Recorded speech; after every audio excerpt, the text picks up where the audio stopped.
Hello મિત્રો, હું સામત સોલંકી આપણા યુટ્યુબ ચેનલની અંદર આપ સૌનું હાર્દિક સ્વાગત કરું છું. આજે આપણે CCE ની એક્ઝામની અંદર પૂછાવાનો મહત્વનો ટોપિક એટલે નંબર સિસ્ટમ, તેના વિશે અભ્યાસ કરવાનો છે કે તેની અંદર કેવા કેવા પ્રકારના એક્ઝામ્પલ પૂછાતા હોય. મતલબ મોસ્ટ ઓફ કેવું થાય કે ટૂંકમાં TCS દ્વારા ટૂંકમાં એક્ઝામ લેવાની છે, ઓનલાઈન એક્ઝામ છે. અત્યાર સુધી ઓનલાઈન એક્ઝામ કોના દ્વારા લેવામાં આવતી? તો કે SSC ની આવી બધી એક્ઝામની અંદર ઓનલાઈન એક્ઝામ હતી અને જેમાં મેથ્સ પૂછાતું ને એમાં આ ટોપિક આપેલો હતો, નંબર સિસ્ટમ.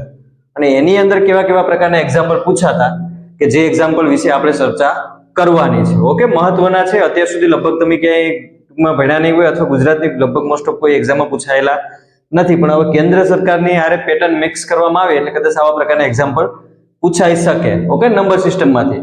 પણ નંબર સિસ્ટમની અંદર આપણે સંખ્યા જ્ઞાન છે, પ્રાકૃતિક સંખ્યા, પૂર્ણ સંખ્યા, આ બધી જે સંખ્યા જ્ઞાન છે એ હમણાં કરતા નથી, કારણ કે એ બધી સિમ્પલ વસ્તુ છે. અત્યાર સુધી આપણે એ બધું કરતા આવ્યા. આજે આપણે કંઈક નવું જ જોવાનું છે.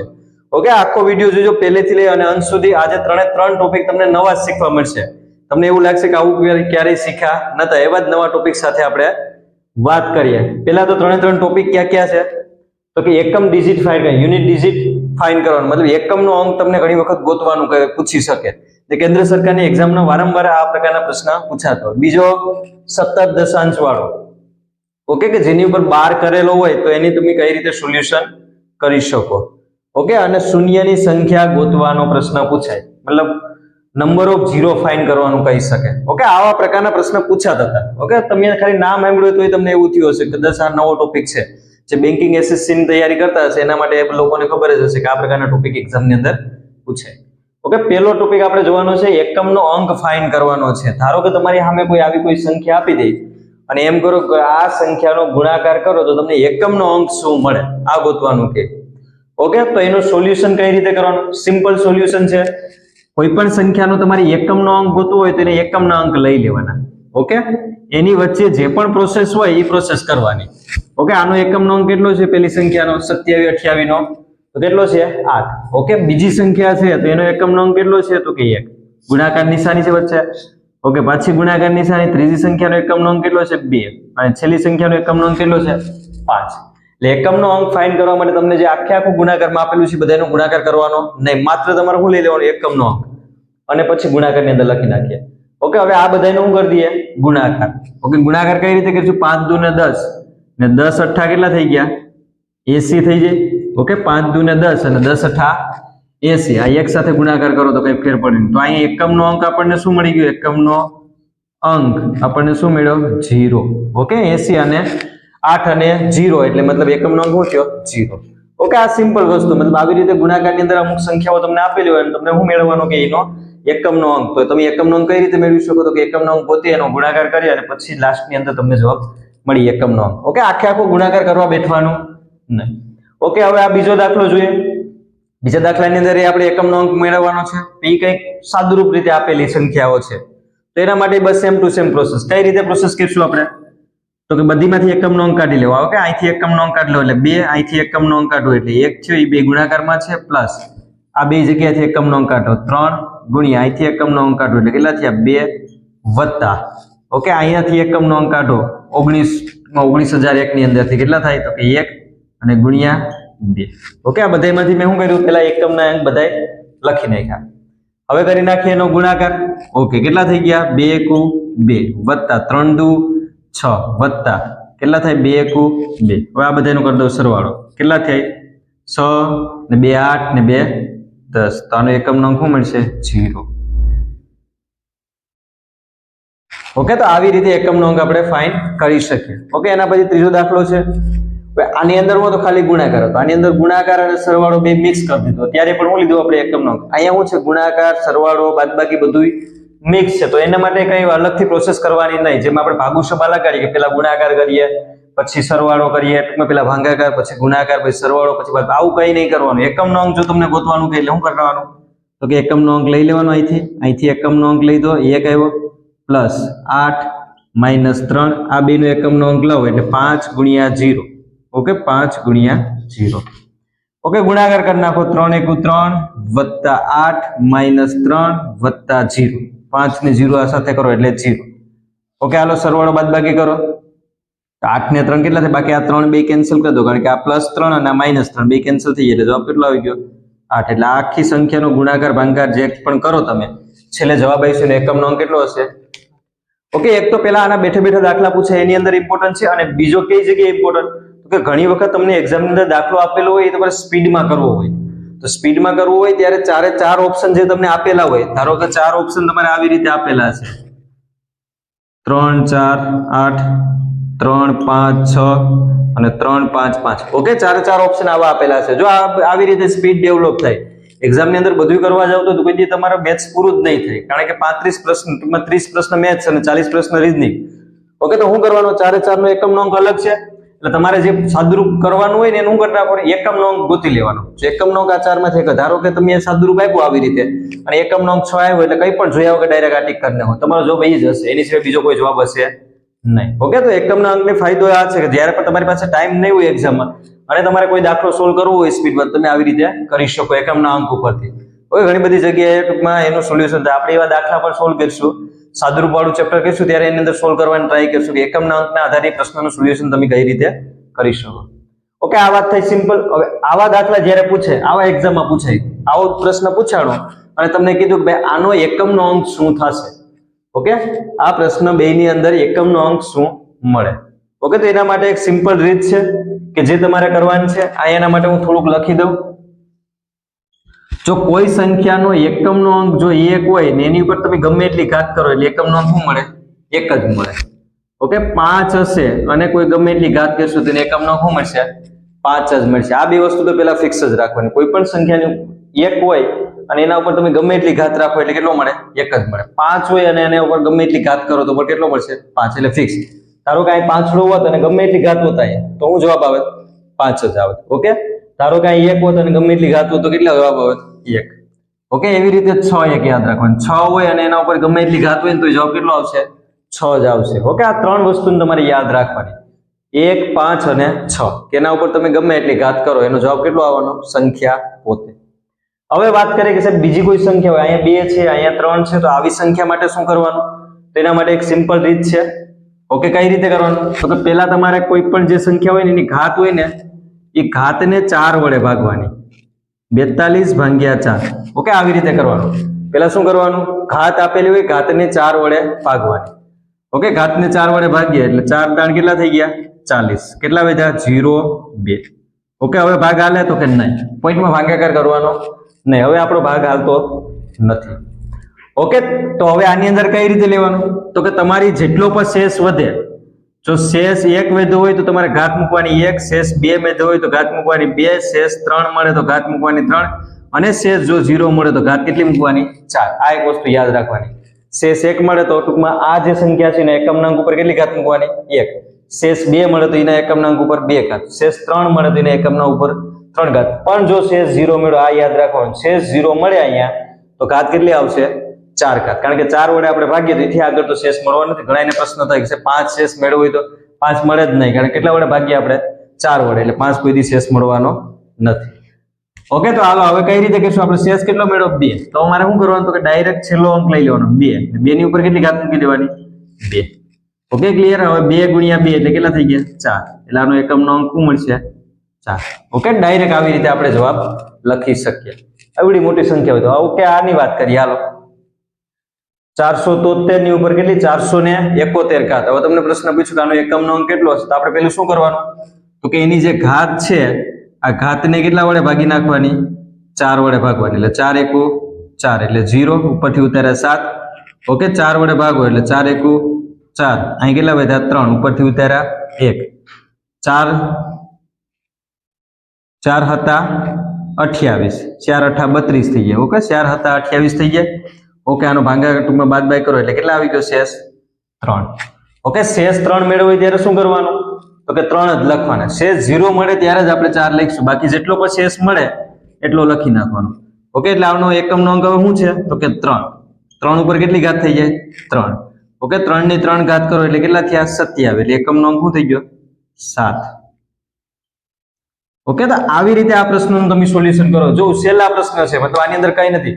પહેલી વખત જયારે તમારી સામે આ એક્ઝામ આવે ને ત્યારે તમે ડરી જાવ કે હવે આનો એકમનો અંક કેમ મેળવો? કારણ કે એટલી ઘાત છે. આ 3 ની કદાચ 3 હું અહીંથી લઈ લઉં ને 3 થી 471 ઘાત કરું તો એ ક્યારે દાખલો પૂરો થાય?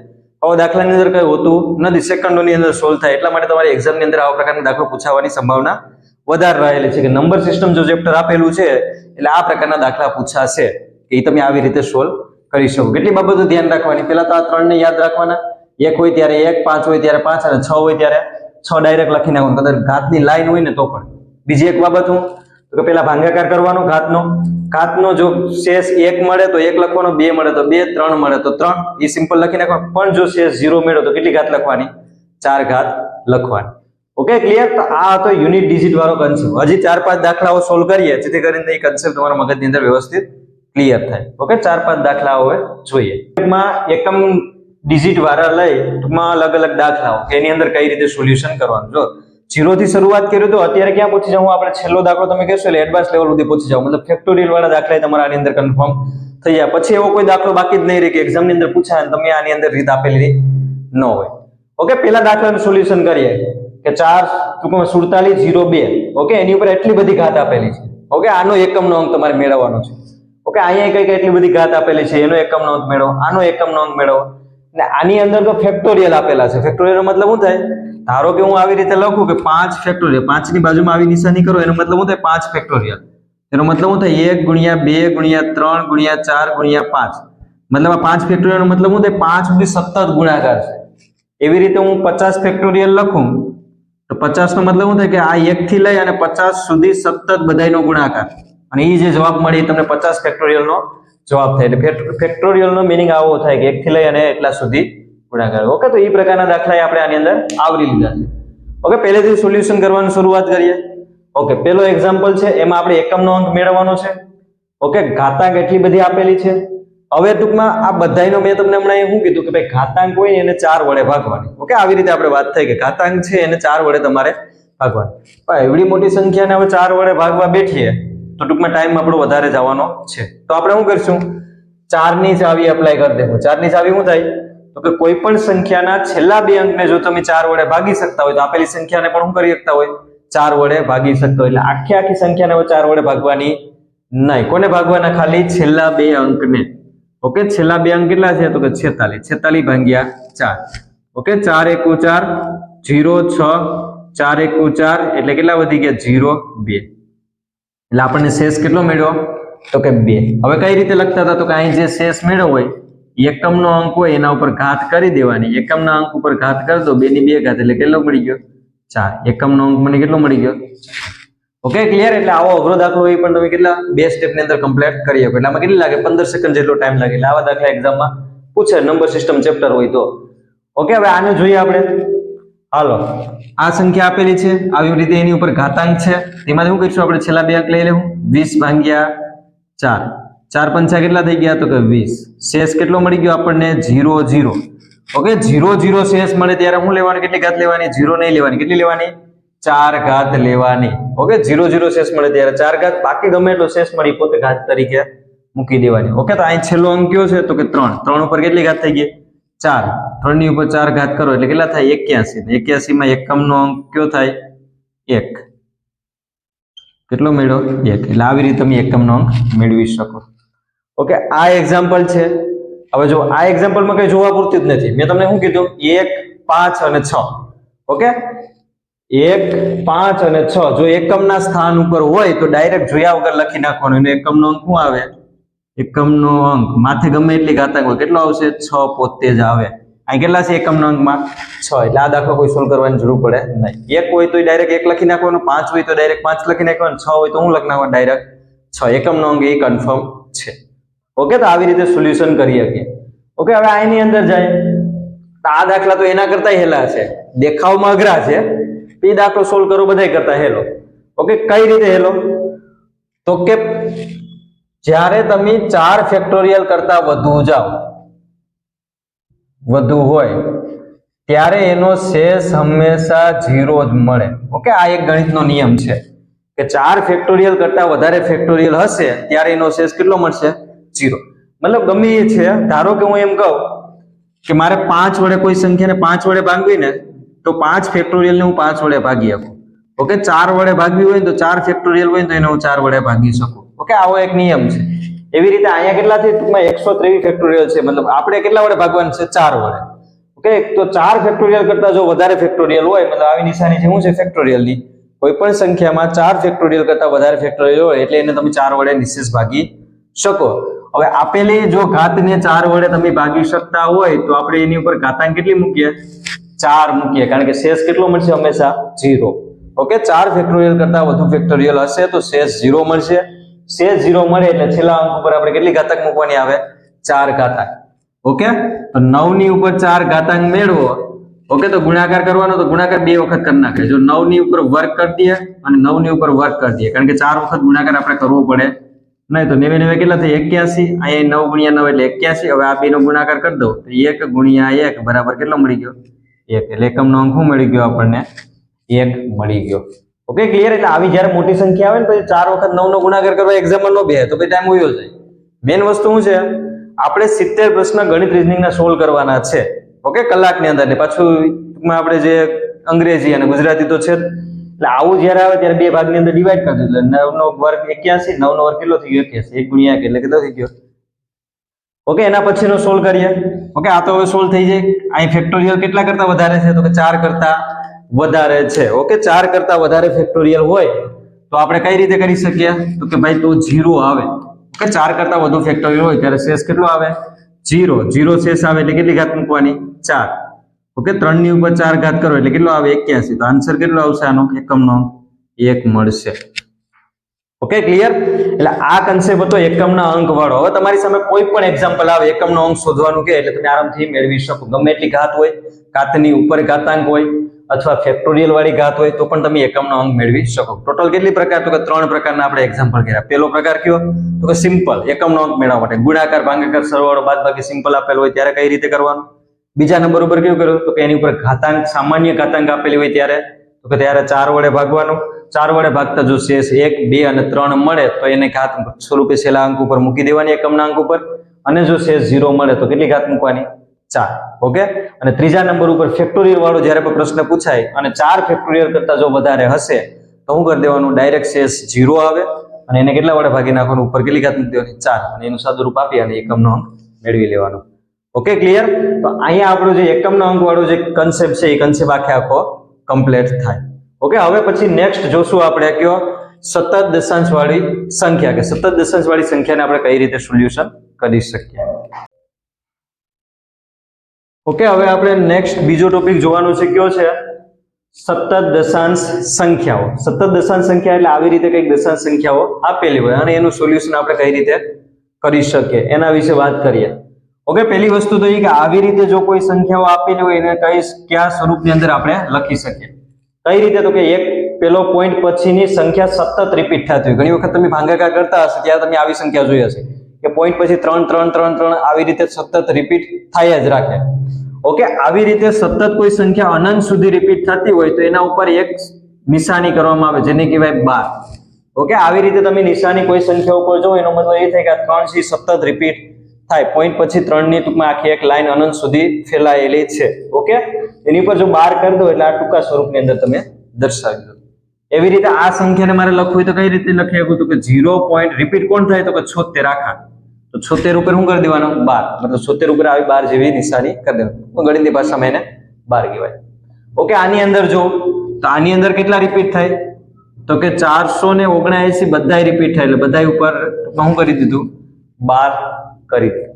ઓકે, ધારો કે સાહેબ કોઈ આવી સંખ્યા હોય 0.473 આવી રીતે રિપીટ થાય તો હવે કઈ રીતે લખવું, તેને કઈ રીતે લખી શકાય, તો કે 0.4 તો રિપીટ થતા નથી, 4 તો ન્યાને યાદ છે. રિપીટ કોણ થાય, તો કે 73. તો 73 ઉપર શું કરી દેવાનું તમારે, 12.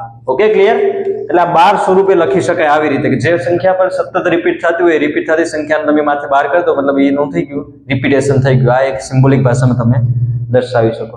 હવે પ્રશ્ન એક્ઝામમાં એવી રીતે પૂછાય કે આવી રીતે તમને કોઈ સંખ્યા આપેલી હોય એને તમારે P અને Q સ્વરૂપની અંદર ફેરવવાની હોય. આવી રીતે એક્ઝામની અંદર ટૂંકમાં સિમ્પલ પ્રશ્ન પૂછાતો હોય વારંવાર. કની અંદરથી, નંબર સિસ્ટમ નામના ચેપ્ટરની અંદરથી. ઓકે, પહેલો જ પ્રશ્ન જોઈએ. 0.777 એવું ક્યાં સુધી જાય, અનંત સુધી. અથવા એને બીજી રીતે દર્શાવવું હોય તો કઈ રીતે દર્શાવે, કઈ 0.712. ઓકે, આવી રીતે દર્શાવેલું છે 0.712. ઓકે, આને મારે P અને Q સ્વરૂપની અંદર દર્શાવવું.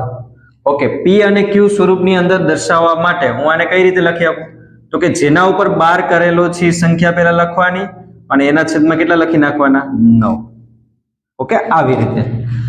ધારો કે એના પછી બીજી કોઈ વાત કરીએ, આ પહેલી સંખ્યા હતી, એક જ સંખ્યા ઉપર બાર હતી એટલે મેં શું કર્યું? 1 9 લખ્યા.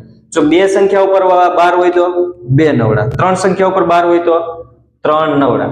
ઓકે, આને મારે પી ના છેદમાં ક્યુ સ્વરૂપે દર્શાવી. આમાં કોના ઉપર બાર છે? તો કે 76 આખા ઉપર. એટલે હું કઈ રીતે લખી? તો કે 76 ના છેદમાં કેટલી સંખ્યા ઉપર બાર છે? તો કે બે સંખ્યા ઉપર, એટલે કેટલા થઈ ગયા? 99. ઓકે, હાલો એવી રીતે આ સંખ્યાને મારે લખવી, તો આને હું કઈ રીતે લખી શકું? 3 ના છેદમાં 9, પછી છેદ ઉડાડી દો એટલે હું થઈ ગયું 1 ના છેદમાં 3. ઓકે, આવી રીતે આ સંખ્યાને પી છેદમાં ક્યુ સ્વરૂપે લખી શકો છો. પ્રશ્ન કઈ રીતે પૂછાય? પી ના છેદમાં ક્યુ સ્વરૂપે લખો. જેટલી સંખ્યા ઉપર બાર હોય એટલા છેદમાં મૂકી દેવાના 9 ડાયરેક્ટ. ઓકે, આનું સોલ્યુશન છે x ની મદદ તમે આનું સોલ્યુશન કરી શકો, પણ સોલ્યુશન ની અંદર પડવાની કોઈ જરૂર છે નહીં. માત્ર તમને યાદ રાખવાનું જેટલી સંખ્યા ઉપર બાર હોય એટલા નવડા મૂકવાના છેદની અંદર. ઓકે, હવે અહીંથી શરૂઆત કરીએ. તો અહીંયા કઈ રીતે આપેલું છે? તો કે અહીંયા ટૂંકમાં 0.32 આપેલા છે, પણ બાર કોના ઉપર છે? માત્ર 2 ઉપર. ઓકે, તો આ સંખ્યાને મારે લખવી હોય તો કઈ રીતે લખી શકું? ઓકે, તો એના માટે સિમ્પલ તમારે યાદ રાખવાનું. ઓકે, પેલા જે સંખ્યા આપેલી છે ને એ આખી આખી લખી નાખી. ઓકે, કેટલા આપેલા છે? 32. 32 મેં લખી નાખ્યા. આ 32 જે આપેલા હતા એ 32 લખ્યા. ઓકે, એમાંથી શું કરવાનું? તો કે જેના ઉપર બાર દોરેલો નથી એ સંખ્યા તમારે બાદ કરવાની. ઓકે, જેના ઉપર બાર દોરેલો નથી એ સંખ્યા શું કરવાની? બાર. પેલા આખી આખી સંખ્યા લખી નાખી 32. બાર કોના ઉપર દોરેલો નથી? 3 ઉપર, તો 3 ને શું કરવાના? એમાંથી બાદ. ઓકે, ટોટલ મેં પેલા કેટલી સંખ્યા લખી? 2 સંખ્યા. પણ મારે બાર કોના ઉપર હતો? માત્ર એક જ સંખ્યા ઉપર બાર હતો, નવડો તો એક જ આવી છે, કારણ કે જેટલી સંખ્યા ઉપર બાર હોય ને એટલા નવડા આવે. બાર કોના ઉપર હતો? એક જ સંખ્યા ઉપર. મેં લખી કેટલી સંખ્યા? 2 ભેગી, એટલે બાકી જે સંખ્યા રહી ને એને હું લખી નાખવાનું મારે? 0. Okay, clear? અહીંથી આપણા દાખલા શરૂ છે. એક્ઝામમાં જે પૂછાય એવા દાખલા ક્યાંથી શરૂ થાય? અહીંથી. કઈ રીતે ગણવાનું? તો કે આવી કોઈ સંખ્યા આપેલી છે, એક સંખ્યા ઉપર બાર છે, એક સંખ્યા ઉપર બાર નથી, મતલબ પેલા આખી આખી સંખ્યા લખી નાખવાની. કેટલા થાય? 32. ઓકે, 32 લખી નાખ્યા. એમાંથી કેટલા બાદ કરવાના? તો કે પેલી જે સંખ્યા હોય એ શું કરી દેવાની? એમાંથી બાદ કરી દેવાની, કે જેના ઉપર બાર કરેલો નથી તે. ઓકે, અને છેદમાં હું લખવાની? તો કે એક સંખ્યા ઉપર બાર છે તો એક નવડો, પણ મેં લખેલી કેટલી સંખ્યા છે? 2, તો એની પાછળ શું લાગી જાય? 1 0. ઓકે, આવી રીતે આનું સોલ્યુશન તમે કરી શકો. ઓકે, હવે બાદબાકી કરવાનો. આની કઈ રીતે થાય? તો કે 32 માંથી 3 બાદ કરો એટલે કેટલા થયા? 29. 29 ના છેદમાં 90. આ થઈ ગયો આનો જવાબ. Okay, clear? એટલે આવી રીતે આ પ્રશ્નનું સોલ્યુશન તમે કરી શકો. ઓકે, આની વાત કરીએ તો આની અંદર કઈ રીતે લખી શકીએ? હવે આને પહેલા તો 92, પછી શું છે? 102 ઉપર શું છે? 12. ઓકે, આવી રીતે આખી સંખ્યા આપેલી છે, કારણ કે 102 આ બધી શું થાય? રિપીટ. એટલે આ સંખ્યામાં લખવી તો કઈ રીતે? 0.92 102 ઉપર 12 કરેલો છે. ઓકે, તો હવે આનું સોલ્યુશન કરવું તો કઈ રીતે કરી શકો? તો કે પહેલા તો હું 92 102 મતલબ આખી આખી સંખ્યા લખી નાખવાની. પહેલા તો મારે 12 કે કઈ જોવાનું નહીં, પેલા આખી આખી સંખ્યા લખી નાખી. પછી 12 વગરની સંખ્યા કેટલી મેં એક્સ્ટ્રા લખી? તો કે 92. આ 92 છે ને એના ઉપર 12 ક્યાંય કરેલો છે નથી. 92 શું કરવાની? એમાંથી બાદ. ઓકે, ને હવે કઈ રીતે લખવાનું? કેટલી સંખ્યા ઉપર 12 છે? તો કે 3 સંખ્યા ઉપર 12 છે એટલે 3 નવડા, 3 નવડા સિવાયની 12 વગરની સંખ્યા કેટલી છે? 2, એટલે 2 શું થઈ ગયા? 0. ઓકે, આવી રીતે હું આને લખી શકું. ફરી એક વખત, 3 સંખ્યા ઉપર 12 હતી, 2 સંખ્યા આગળની 12 વગરની હતી, એટલે મેં પેલા શું કરી? આખી આખી સંખ્યા લખી નાખવાની પેલા મારે. પછી શું કરવાનું? તો કે જેના ઉપર 12 કરેલો નથી એ સંખ્યા શું કરવાની? એમાંથી બાદ. ઓકે, પછી જોવાનું કેટલી સંખ્યા ઉપર 12 છે? 3, તો 3 શું થાય? નવડા. 12 વગરની કેટલી સંખ્યા બાકી રહી? તો કે 2 સંખ્યા બાકી રહી, તો 2 શું કરી દેવાના? 0. ઓકે, હવે આનું આપણે સોલ્યુશન કરી નાખીએ એટલે આપણને જવાબ મળી જાય. સોલ્યુશન કઈ રીતે થાય? તો કે 102 માંથી કેટલા બાદ કરવાના છે? 92. 102 માંથી 92 બાદ કરો એટલે 8 ને 2 કેટલા થઈ ગયા? 10. ઓકે, 0 10. ઓકે, આવી રીતે થાય 92 0 10 અને નીચે શું થઈ ગયા? 3 એ 3 નવડા અને પાછળ કેટલા આવી જાય? 2 0. Okay, clear? એટલે આવી રીતે આનું સોલ્યુશન આપણે કરી શકીએ. એના પછીનો નેક્સ્ટ એક્ઝામ્પલ કે એને કઈ રીતે સોલ્વ કરે? પહેલા તો આવું અનંત આપેલી હોય, પહેલા તો 12 સ્વરૂપે એને ફેરવવાની. એટલે આને કઈ રીતે લખીએ કે 5.123 રિપીટ કોણ થાય? તો કે 23 એટલે 12 કોના ઉપર આવશે? તો કે 23 ઉપર. Okay, clear? હવે આનું આપણે સોલ્યુશન કરવાનું છે, તો કઈ રીતે સોલ્યુશન કરી શકીએ? તો કે પહેલા તો શું કરવાનું? આ સંખ્યામાં અને આ સંખ્યામાં બેમાં ફરક શું છે? તો તો કે અત્યાર સુધીના જેટલા પણ તમે દાખલા જોઈને એમાં પોઈન્ટની આગળ બધીમાં 0 હતો. જો અહીંયા પોઈન્ટની આગળ 0 છે, અહીંયા પોઈન્ટની આગળ 0 છે, અહીંયા પોઈન્ટની આગળ 0, અહીંયા પોઈન્ટની આગળ 0. આ સંખ્યાની અંદર જો પોઈન્ટની આગળ 0 આપેલો છે નહીં, એટલે પછી આપણે એક્ઝામમાં જ્યારે ગણતા હોય ત્યારે મગજની અંદર વિચાર આવે પોઈન્ટની આગળ 0 વાળા કરીને ગયા હોય ને કે આ કંઈક એક્સ્ટ્રા રીતે થતું હશે. એટલે આની અંદર ટૂંકમાં પોઈન્ટની આગળ 0 નથી, બાકી બધા દાખલામાં તો પોઈન્ટની આગળ 0 હોય કે ન હોય એનાથી કોઈ ફેર પડે નહીં. એના માટે કોઈ એક્સ્ટ્રા રીત છે નહીં. આપણે જે રીતે કરીએ એ રીતે જ કરવાનું. કઈ રીતે કરીએ તો પહેલા આખી સંખ્યા લખી નાખીએ 51 23. પછી એમાં ટૂંકમાં જોવાનું 12 વગરની સંખ્યા કેટલી છે તો કે 2, 5 અને 1. ઓકે, તો અહીંયા પછી પોઈન્ટ રાખવાનો નહીં, ડાયરેક્ટ તમારે શું ગણવાના 51 ગણવાના. એને પોઈન્ટ ભલે બંને વચ્ચે હોય પણ એ પોઈન્ટ ગણવાનો નહીં. કેટલા ગણવાના 51. હવે નીચે કઈ રીતે લખવાનું તો કેટલા અંક ઉપર 12 છે તો કે 2 અંક ઉપર, એટલે 2 નવડા. એની સિવાય કેટલી સંખ્યા હોય એના માટે આપણે 0 મૂકવાનો નહીં, ખાલી પોઈન્ટ સુધીની જે સંખ્યા હોય એના માટે જ ખાલી હું મૂકવાનો 0 મૂકવાનો. ઓકે, હવે આની બાદબાકી કરી અને અહીંયા તમને કંઈક જવાબ મળી જશે કે જેની અંદર છેદની અંદર કેટલા આવશે 990. ઓકે, સોલ્યુશન કરવા માટે ખાલી ધ્યાન રાખવાનું 5.123. ઓકે, એમાં 23 થી વારંવાર રિપીટ થાય એટલે 23 ઉપર હું કર્યું 12 કર્યું, એટલે પહેલા કઈ રાખવાનું તો કે પોઈન્ટ કાઢીને આખી સંખ્યા લખવાની 51 23 માઇનસ. ઓકે, કોને માઇનસ કરવાનું તો કે આ જે 12 વગરની જે સંખ્યા છે એને બેને માઇનસ કરવાની. અને છેદની અંદર તો કેટલા સંખ્યા ઉપર 12 છે તો કે 2 સંખ્યા ઉપર, એટલે 2 નવડા. અને એની સિવાયની કઈ સંખ્યા પોઈન્ટ પહેલા બાકી રહી તો કે 0. ઓકે, પોઈન્ટ પહેલા ખાલી સંખ્યા જોવાની, પોઈન્ટ પછી જોવાની નહીં. મતલબ પોઈન્ટની જે આગળની સંખ્યા છે એ નહીં, માત્ર ખાલી આપણે શું છે પોઈન્ટની અંદર જે સંખ્યા રહેલી છે એમાં કેટલી સંખ્યા 12 વગરની બાકી રહી એટલે હું મૂકી દેવાની એની અંદર 0. બાકી પછી તમે એનું સાદુરૂપ આપશો એટલે તમને એનું સોલ્યુશન મળી જશે. ઓકે, હવે એક આ સંખ્યા અને એક આ સંખ્યા, આ બે સંખ્યાની અંદર કન્ફ્યુઝિંગ વાળું છે. જો અહીંયા 4 ઉપર 12 કરેલો હોય ને આમાં ક્યાંય 12 કરેલો ન હોય તો આનો મતલબ 12 થતો નથી, આનો મતલબ કંઈક અલગ થાય. આને તમારે એવી રીતે સોલ્યુશન કરવાનું. આનો મતલબ શું થાય તો કે -4 વત્તા 0.03. ઓકે, આવું જ્યારે તમારે આપેલું હશે ને ત્યારે એનો મતલબ શું થાય તો કે -4 વત્તા 0.03 થશે, કારણ કે આ 4 ની જગ્યાએ 4 તો આપણે 12 કાઢી લીધા, 4 ની જગ્યાએ શું આવી ગયું 0.03. એટલે આનો મતલબ ક્યારેય 12 કરવો નહીં. કોનો કે જે પોઈન્ટની આગળની સંખ્યા છે એના ઉપર જો લાઈન દોરેલી હોય એનો મતલબ 12 થશે નહીં. ઓકે, હવે આનું સાદુરૂપ આપશો એટલે 4 માંથી 0.03 બાદ કરશો એટલે 3.97 આવી છે, પણ કેવા આવશે માઇનસ, કારણ કે મોટી સંખ્યા કઈ છે માઇનસ. એટલે આનો જવાબ આવો કંઈક થશે. ઓકે, એટલે એક બાબત એ ધ્યાન રાખજો. બીજી એક બાબત અપાતું, ધારો કે છેલ્લી સંખ્યામાં 12 નથી, આ વચ્ચેની સંખ્યામાં છે 12 આપેલું છે, તો હવે એનું સોલ્યુશન કઈ રીતે કરવું? તો આવા વિચાર કોઈએ મગજમાં લાવવા નહીં. આનો જવાબ ડાયરેક્ટ માં આવી છે CND, કેન નોટ ડિફાઇન. મતલબ એનો જવાબ મેળવી શકાય નહીં. આવી કોઈ સંખ્યા તમારી સામે આવશે નહીં. ટૂંકમાં ઘણી વખત આવી જાય મગજની અંદર વિચાર કે સાહેબ આવું કર્યું કદાચ અહીં 12 આપી દીધું તમે, એવું તો અમને સમજાવ્યું જ નથી. એના માટે સમજી લો કે એવું કોઈ સંખ્યા તમને આપશે નહીં. ઓકે, એટલે ટૂંકમાં આ કોની વાત કરીએ આપણે સતત દશાંશ વાળી સંખ્યાની અંદર. એની અંદર ખાસ શું ધ્યાન રાખવાનું તો કે દશાંશને P અને Q સ્વરૂપની અંદર તમને ફેરવવાનું પૂછી શકે. P અને Q સ્વરૂપની અંદર ફેરવવા માટે હું તો કે જેટલી સંખ્યા ઉપર 12 હોય એટલા શું કરવાના નવડા. એક સંખ્યા ઉપર 12 હોય તો 7/9, બે સંખ્યા ઉપર 12 હોય તો એના છેદમાં 9, એક સંખ્યા ઉપર 12 હોય તો એના છેદમાં 9. ધારો કે એક સંખ્યા ઉપર 12 હોય ને એક સંખ્યા ઉપર 12 ન હોય ત્યારે શું કરવાનું તો કે આખી સંખ્યા આખી લખી નાખવાની, અને જેના ઉપર 12 નથી એને શું કરવાનું એમાંથી બાદ. અને છેદની અંદર શું કરવાનું તો કે એક સંખ્યા ઉપર 12 છે તો એક નવડો, અને એક સંખ્યા ઉપર 12 નથી તો એનું શું મૂકવાનું 0.